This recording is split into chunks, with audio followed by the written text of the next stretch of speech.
Cuando un gobierno no combate efectivamente la criminalidad, no es porque no tenga la capacidad de hacerlo, sino porque los cómplices de los criminales son los que están en el gobierno. El presidente de El Salvador, Nayib Bukele, nos dice: los derechos humanos de la gente honrada son más importantes que los de los delincuentes. Voy a enviarle un mensaje a los criminales: ustedes desatan una ola de criminalidad y nosotros quitamos la comida en las cárceles, así que mejor esténse tranquilos y déjense arrestar. Por ahí andan rumores que se quieren empezar a vengar de la gente honrada al azar. Hagan eso y no habrá un tiempo de comida en las cárceles. A ver cuánto tiempo duran sus homeboys pandilleros allá adentro.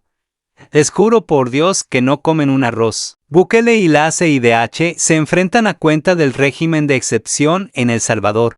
El presidente salvadoreño hizo, además, un llamado a otros países de Latinoamérica a vigilar el trabajo de la Comisión Interamericana de Derechos Humanos en sus países. Me han comentado sobre una acción que quiere tomar la Corte Internacional de los Derechos Humanos en contra de El Salvador por el combate a las pandillas. Y yo me pregunto qué hizo la CIDH en los últimos 30 años. Cuando las pandillas estaban masacrando a nuestro pueblo, ¿por qué nunca se pronunciaron a favor del pueblo salvadoreño? Después de ser el país más violento del mundo por décadas, en menos de los 3 primeros años del gobierno del presidente Nayib Bukele, El Salvador no solo ha bajado la tasa de homicidios a 16 por cada 100,000 habitantes. Más que eso, en mayo del 2023 marcó un récord de más de 300 días sin asesinatos, convirtiéndose así en uno de los países más seguros del mundo. ¿Por qué debemos pagar 10,000 soles por daño, entre otras cosas, a cada delincuente que tenemos en nuestras cárceles? ¿Por qué debemos pagar enormes sueldos a fiscales y jueces que muchos son cómplices de estos criminales? Es hora que nuestro país ponga mano dura y se retire de todos los pactos de derechos humanos y retire a todas sus ONGs afiliadas a ellos, ya que solo protegen a terroristas y delincuentes para poder demandar al Estado peruano y vivir de ese dinero fácil.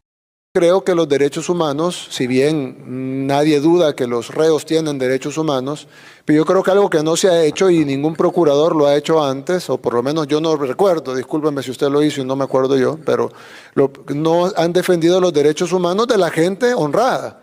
Generalmente defienden como que todo el enfoque de derechos humanos internacional o de las ONGs incluso está enfocado en los derechos de los delincuentes, que tienen derechos. Nadie dice que los delincuentes no tienen derechos, pero ¿por qué el enfoque es siempre en los derechos de los delincuentes? Y la gran mayoría de la gente honrada, nadie le importan sus derechos. En este país pasamos 30 años siendo acribillados, asesinados, renteados, violados, extorsionados, amenazados, viviendo en zozobra y nadie dijo nada, pero de repente agarran a los que matan, a los que rentean, a los que violan y de repente hay que ver los derechos humanos de ellos. Sí, tendrán derechos humanos, pero son más importantes los derechos humanos de la gente honrada y creo que eso es algo importante, procuradora, que debe de también investigarse y debe de también reportarse, porque si no, entonces no estamos hablando de derechos humanos, estamos hablando de derechos de los delincuentes, que creo que son dos cosas distintas.